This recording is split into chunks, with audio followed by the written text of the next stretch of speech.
Welcome back to the Homeschool Advantage podcast. I'm your host, Bex Buzzy, and today's guest is Jennifer White with Inspired Virtual. Inspired Virtual is an online platform that was created when the in-person micro school was forced to go online. The model transferred into an effective online community and platform and has expanded to offer classes to a wider audience. She also, along with her husband, hosts Should I Homeschool? This is another way to encourage parents who are undecided to take the next steps and try to homeschool. She suggests just try it for 1 year. And aside from her teaching her children and teaching in Inspired Virtual, she also speaks at homeschooling events. She loves encouraging parents who are just starting to think about homeschooling. She encourages them to commit, just try for the year. This is her passion, just to encourage parents. Go for it. In this episode, we talk about how being a credentialed teacher is probably more of a hindrance than a benefit in the homeschool community. Also, when you homeschool, you can meet the child where they are by challenging and or remediating for them. Also, how homeschooling allows for a connection between parent and teacher, which is really parent, child, and teacher, that you just wouldn't get in a brick-and-mortar school. Go grab your coffee and go grab your tea and a pen and paper, because you're not going to want to miss what Jennifer has to say. Let's get into the podcast. Today's guest is Jennifer White. Jennifer, say hello to our guest and tell us, what is one misconception you feel most have about homeschooling? Hi, Bex. Thanks so much for having me on. There are many misconceptions, and I think the number one misconception I hear is, how will your children be socialized? And I think that question is kind of funny, because if the situation were reversed, we don't ask that of public school parents, right? Traditional parents, we don't ask, how are your children socialized, right? Because just living in the world, you're socialized. Exactly. I don't think the best way to get socialization is having your child with their peers for 6 hours every day with a smattering of adults that you don't really know, right? There's usually not a ton of great things that happen when a group of peers gets together for that amount of time. And it kind of depends on the grade level as well. But, I just tell people we socially do more things than we ever did when my children attended brick and mortar school, as far as interacting with different grades, different ages, different types of people, our freedom to do that throughout the day as well. I also think that it's not a typical you don't set up a typical brick and mortar setting at your house, right? You don't have a table with a chair, and, there are really super cute schoolrooms on Zoom, or not on Zoom, I'm sorry, on Pinterest, right? You look at Pinterest and you see all these great, cute schoolrooms that parents set up for their kids, but you don't really use those all that much. I don't think. No, you're right. And I have to admit, I can't agree with you more. I found that homeschool kids are actually much better socialized. They have great questions. They're not just interesting, but they're interested in you. Like, they really show that they are thinking about wanting to know more about you, or about what it is that we're learning, what we're doing. Every year that I would get a homeschooled child into my later year, my upper level classes, because that's usually when they would come in, 11th and 12th grade, you'd see one homeschool kid pop in, and you can really tell the stark difference between them and the other students. By the way they sat, they would always sit up straight. They never slumped in their chair. Mm-hmm. They always raised their hands. They had such manners. They were the ones that would hang out after class and start problem solving and strategizing. And, hey, I was thinking about doing this. And they would talk to me so long. I'd be like, I have another class. I have to go, Right. But they were really interested in what they were doing, and they had great people skills. I mean, absolutely. A lot of times I'm just like, where did that even come from? I don't know. I have zero idea where that came from. But let's talk about what you do with Inspired Virtual. How exciting. So you said it started after the pandemic or during the pandemic. Talk to us a little bit how that got started with you. Right. So Inspired Virtual was an in-person micro school. And during the pandemic, the very early starting of the pandemic, when no one really knew what was happening, they kind of shut everything down and then they hosted classes online. And the creators of the school thought, actually, this is transferring very well. And it didn't look like the typical Zoom everyday online, right? So if Zoom can be very, very successful if you're doing once or twice a week, not if you're doing all day, every day for young kids. Right. So they transferred their platform to Zoom and thought we could probably offer this to a wider audience. So that's where I got involved. They put the call out for other teachers to get involved. Hey, we're expanding our platform. And what do you teach? What do you like to teach? How can you work with us? And that's when I got involved. So a year and a half ago ish. And Awesome. I teach history classes for middle school and high school right now. You can request classes. You can go to the platform and look at what we have and also put in a request of classes you'd like to see, which I think is really cool. That's awesome. And that's not the only thing you do either, right? You go, you speak, you're also a speaker, correct? I do. I speak at meetings for parents who are thinking about homeschooling. That's what I really like to Awesome. do. I like to put the bug in parents' ear. I like to show them and give them hope that you can do this. Even if you have the slightest inkling that you want to try it, please consider it because you will be enriched by it. Your kids will be enriched by it. Your kids are only young for a finite amount of time, right? Really, we all think, okay, 0 through 18, goodbye. And whether they go on to college or not, they may be at home with you, depending. And your influence, we hope, will go on after that when they kind of leave the nest, right? But you have those 18 years to really kind of, this is it. You're living with me, and this is how our influence will shape your children. So homeschooling is a lifestyle. And so you really have to embrace it. But I encourage everyone to try. I love to speak, and a lot of people will speak about how it works. Here's the paperwork that you file, and here's the curriculum that you can use. And I like to inspire people from more of an emotional point of view. Mm, Kind of a call to action of what do you really want for your family? It's yeah. brought my family closer together. Yeah. We noticed that within the first 2 years because we were in control of our time together, Right. before school and after school, even though school is kind of always happening. Yeah, yeah, learning's always happening, right? So there's a lot of parents that probably are wondering, like, should I homeschool? Should I not homeschool? What do you find is the biggest obstacle parents are facing when they're asking themselves that question? Well, because I happen to be a credentialed teacher, they always tell me, oh, you're a credentialed teacher, which in a Mm, way in the beginning, I think was kind of a hindrance because I wanted to make it like school school at because that's home. what I knew. I knew the classroom, right? I knew how to do it with 25 kids. Now I just have two of my own. And there are fantastic credentialed teachers that are great in the classroom. There are credentialed teachers who maybe shouldn't be in the classroom any longer, right? Or not that great. And same with parents. You don't have to have a teacher credential. They're your kids. And you can look up everything, right? It's not, you just need to find a really good mentor or a good group to help you through it. And once you get your footing past that first year, you'll be fine.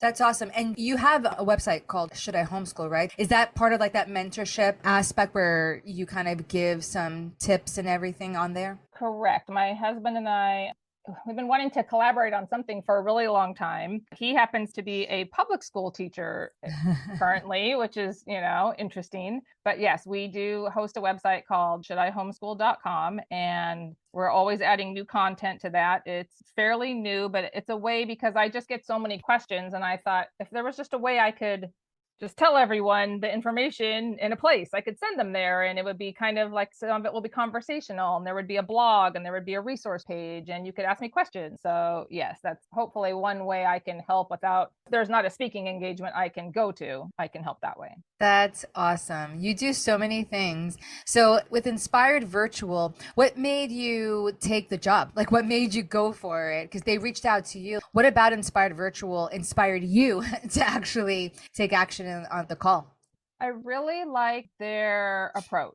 I like teach critical thinking. I want to teach kids how to think, not what to think. And that's kind of their part of their mission statement, right? And meeting kids where they are and embracing the child in kind of a small, classes aren't big, a small environment, getting to know them. They offer something called pods too, which you can also do online. So it's kind of a check-in in a homeroom, for instance. So every day, 2 to 3 days a week, you meet with your same group in the morning. You kind of do a little check-in. The instructor may have, whatever routine they follow. So I think that's really good for community, because you can start to feel maybe somewhat isolated when you're doing stuff online, a lot of times. So this is a way to really build that community. And I just liked their whole model, and that they were new and really trying to maybe offer a little bit of a different approach to online learning. Now, Inspired Virtual, are you contracted with them in a sense? Like you're a contracted teacher, or is that a school you work for? Contracted. Okay, so yeah. what would a lesson in your history class look like? Take me through like one, I don't know, a basic, maybe an American history class or something like that. What would a lesson look like? Okay, so I can tell you this week what we studied. We studied George Washington, and I teach Socratic method, and I use the classical historian curriculum. So the students have reading to do in a book. They do that reading. There are activities to do, kind of research to help answer a question, right? So this week, the question was George Washington an indispensable part of developing America, the revolution? And if not, who was? Like, what counterparts were important if it wasn't George Washington? So they have to do the research of why, and then come up with their theory, and then be able to defend it in a discussion. And then we usually have them write an essay after. And then I'll also send video clips they watch throughout the week. I curate YouTube videos, articles. We use a lot of primary source documents as well. This next week, we're going to be looking at the Declaration of Independence, digging into that. Then we'll be doing the US Constitution, and then getting back into our history book for the Revolutionary War, and heading on from there. That's awesome, because especially in history right now, there's so much opinion going around, or perspective versus original documentations and authentic pieces, that I believe that has to be the main thing, especially when it comes to history. Like, what are those original documents, And I know that there's people out there who are like, well, how do we know that those are the original documents? Well, right. You know what? The new documents are definitely not. So let's just get that out.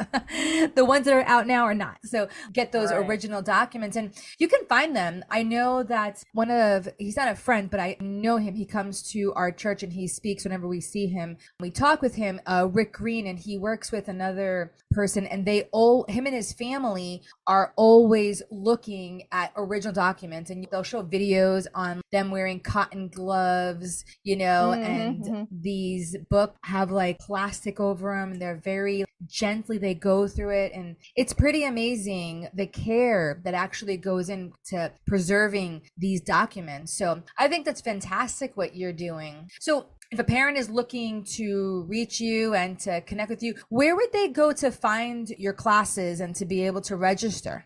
Well, for Inspired Virtual, you could go to inspiredvirtual.org, and there are classes, pods. It's kind of Meet the Teachers page. I'll be on that page. You can see me. I am a real person. Yeah. And I believe you can suggest classes there. We do have a Facebook page also. I'm pretty active on the PragerU Prep Facebook page, so I'm always posting classes there as well. And then you can find me at shouldihomeschool.com, where I host the website with my husband. Oh, wow. PragerU. I love him. He is so awesome. He came to our church actually and was talking. I mean, the guy is, first off, he is like 6 something. He is really, my gosh. He's tall. So he tall. came to our church too. He's a big guy. I remember just thinking, like, my pastor next to him, I was just like, oh. Right. I was like, he's pretty big and tall, but so much wisdom, like just so much wisdom that he has. And I watched one of his video podcasts, I guess, and it was the chat with him. Oh, the fireside chat. Fireside chat, is it? Fireside chat. And he had a bunch of kids who were homeschooled. Yes, and I saw that one. Oh, that was so good. And he was, asking them questions. Now you homeschooled, right? Or are you still homeschooling? Yes, I have a senior this year and sophomore. Oh, wow. What's that like? Do you find it's easier than what it was when they're elementary, or is it been a little bit more challenging? I think they all have, I would always say as an elementary school teacher, I taught kindergarten for a while and then I taught second grade. And those both have challenges and they both have, they're like, oh, people would say, oh, I'd never teach kindergarten. Oh, I'd never teach sixth grade. Right? So I think it's more hands off when they're in high school, right? They really are taking accountability for their own learning. You're just kind of facilitating them. It is a lot of micromanaging sometimes, honestly. Yeah. Depending on the motivation level of your student. My daughter this year has really stepped up to the plate. Both my kids are taking dual enrollment classes, which I don't know if you've ever tackled that in an episode, but dual enrollment is an amazing way for students to earn high school and college credit at the same time. So they're both doing some dual enrollment courses at the local community college, which is fantastic because they also don't cost money. They are more difficult. Sure. And, my son's the sophomore, and so he's still finding his motivation. He is definitely a 15-year-old boy, but he does a good job. I have two great kids. Yeah. I can't complain really. It is just, did you finish this? How's that going? What's your timeline? What are you working on? Yeah. Yeah. But I'm not doing so much of the teaching. History, I'm teaching the history. I do teach a little pod at home as well, the same class I teach online. Oh, that's awesome. So you get your hands in there with them. Yeah. I'm accountable too for all that reading.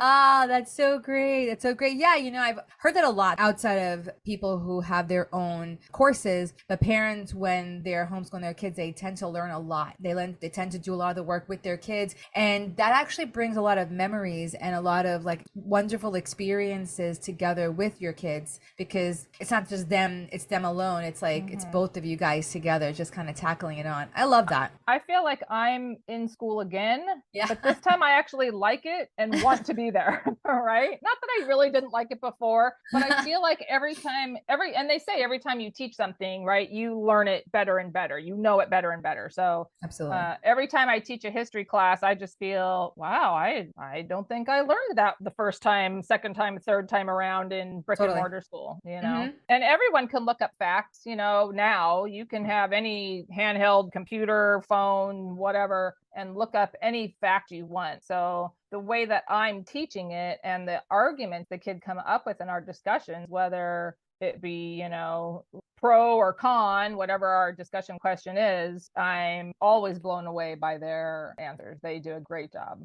Yeah, to touch back on what you had just finished saying about you learning it more each time. So I've been teaching I taught chemistry and biology for like a little bit over 10 years. And I just remember thinking like every year I learned more. I went to college for it, but every year that I would teach it, more connections were made between topics. And I would begin to see things that I didn't see the year before that I was able to present to my students. So like every year my students were definitely benefited more and more from my teaching and from my understanding of the subject, even though I went to school for it. Absolutely. Yeah, right? It's pretty amazing. I felt that same way when I taught kindergarten. The first year, second year, third year, by the fifth year, you're like, oh, I love it. This is great. I got this. And then you switch to a new grade and you think, oh no, what have I done? Yeah. So, and I used to teach first aid and CPR class, same thing. First time teaching it, you're looking in the manual. By the third, fourth, fifth class you teach, you're like, oh, I got this now, and it just makes you more confident and a better teacher, frankly. Yeah. Yeah. So as we're wrapping up, what's the call to action? You said you had a promotional for Inspired Virtual. We do. We'll be offering 10% off for the remainder of this school year, the 2022-2023 school year. There'll be a place on the website where you can put in a code, or it might just be a button click. I know they're working on setting that up, so that will be 10% off for the rest of the school year on any of our classes. Awesome. Jennifer, as we're coming to a close, is there one thing you want to impart to parents from like your experience and understanding of homeschooling education, like your journey, like big takeaway? I think, parents are the first teachers and probably the best teachers. And I would really encourage people to, if you have the one little poll, find someone to talk to, go to my website, and just do it. Have the confidence to do it. You can do it. It doesn't take the training that you might think, because really when you go to school to be a teacher, you're not only learning the subjects, you're learning a lot of management of a large group and how to navigate that. And you know your kids best. Really, I so encourage people to try it, and parents are the first best teachers. I love You it. know? I love it. Parents are the first best teachers. Well, thanks for coming on today and just sharing all the things that you do and everything. I'll have all that in the show notes along with whatever promotional you have for the Okay. rest of the year. Great. So excited. Thank you for just sharing your testimony and just all of your experience. Thank you so much for having me, Bex. It was a pleasure. Awesome.